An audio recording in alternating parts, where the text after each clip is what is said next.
Assalamualaikum warahmatullahi wabarakatuh.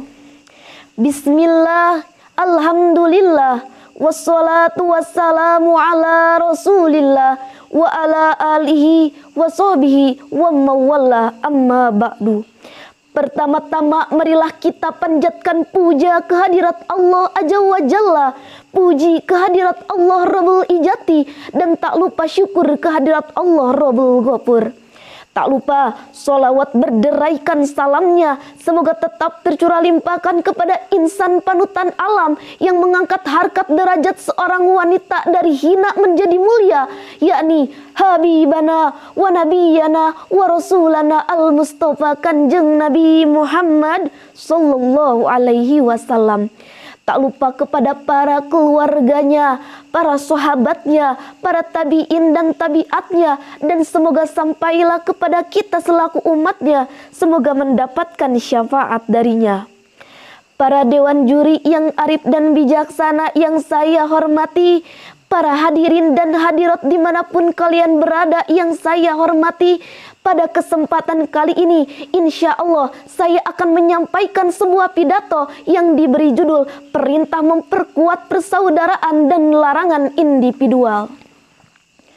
Hadirin rahimakumullah, dalam kehidupan berbangsa dan bernegara, persatuan dan persaudaraan adalah hal yang mutlak. Apalagi di tengah kondisi pandemi seperti ini, kita harus bisa sama-sama memperkuat tali persaudaraan dengan sesama muslim yang lainnya. Karena seperti yang kita tahu bahwasannya pandemi ini masih menjadi ujian tersendiri bagi kita semua. Apalagi jika kita lihat di luaran sana masih banyak orang-orang yang mementingkan egonya sendiri tanpa memikirkan saudaranya. Sehingga inilah yang menjadi penyebabnya perselisihan antar mereka. Oleh karena itu Allah Subhanahu wa Ta'ala berfirman dalam surat Al-Hujurat ayat 10 yang berbunyi, A'udzu billahi minasyaitonir rajim. Bismillahirrahmanirrahim. Innamal mu'minuna ihwatun fa aslihu baina ahwatikum wattaqullaha la'allakum turhamun. Yang artinya sesungguhnya orang-orang mukmin itu bersaudara, oleh karena itu damaikanlah kedua saudaramu yang berselisih dan bertakwalah kepada Allah agar kamu mendapat rahmat. Hadirin rahimakumullah, sebagaimana telah dijelaskan di muka bahwasannya ayat ini memerintahkan kepada kita semua untuk saling menjaga tali persaudaraan dan menjauhi permusuhan ataupun individual. Oleh karena itu surat ini juga berpesan kepada kaum muslimin. Pesan yang dimaksud yakni berkuatlah tali persaudaraan kalian, upayakan dengan sekuat tenaga kalian agar kalian bisa menopang satu dengan yang lainnya. Oleh karena itu, jika ada salah satu saudara kalian yang lupa akan bahayanya COVID-19, maka ingatkanlah dia, ataupun ada salah seorang yang terkena COVID-19, maka bantulah ia bangkit.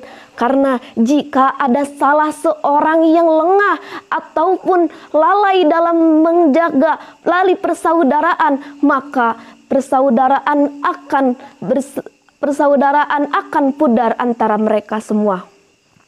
Oleh karena itu Rasulullah Shallallahu Alaihi Wasallam bersabda, La tabaghadu wala tahasadu wala tadabbaru wa kunu ibadallahi ihwanan wala yahilu limuslimin ayyahjuru akhuhu fawqa salasi layalin. Yang artinya janganlah kalian saling membenci dan janganlah kalian saling membelakangi, dan jadilah kalian hamba-hamba Allah yang bersaudara, dan tidak halal bagi seorang muslim menjauhi sesamanya lebih dari 3 hari. Hadirin rahimakumullah, dari hadis di atas sudah sangat jelas bahwasannya kita seorang saudara muslim itu semuanya bersaudara, sehingga dilarang untuk saling membenci. Apalagi jika ada seorang yang terkena COVID-19, jangan kita hina. Harusnya kita mendoakan dengan penuh kasih sayang agar dia kembali seperti semula. Ataupun jangan sampai ketika ada orang yang terkena COVID-19, kita malah menyebarluaskannya dengan tujuan agar dia dijauhi oleh orang lain. Hadirin rahimakumullah, kita saudara sebangsa dan senegara, pastilah sedikit demi sedikit ada perselisihan antara kita, baik masalah besar ataupun masalah kecil. Akan tetapi kita sebagai saudara seharusnya saling mengingatkan, saling menguatkan tali persaudaraan antar sesama lainnya. Dan perlu kita ingat bahwasannya pandemi ini masih belum berakhir. Oleh karena itu, marilah kita bersama-sama untuk saling mengingatkan, saling menyadarkan sesama kita. Dan jangan lupa prokes yang telah ditetapkan oleh pemerintah, yakni 5M. Hadirin rahimakumullah, mungkin cukup sekian yang dapat saya sampaikan. Akhirul kalam, wassalamualaikum warahmatullahi wabarakatuh.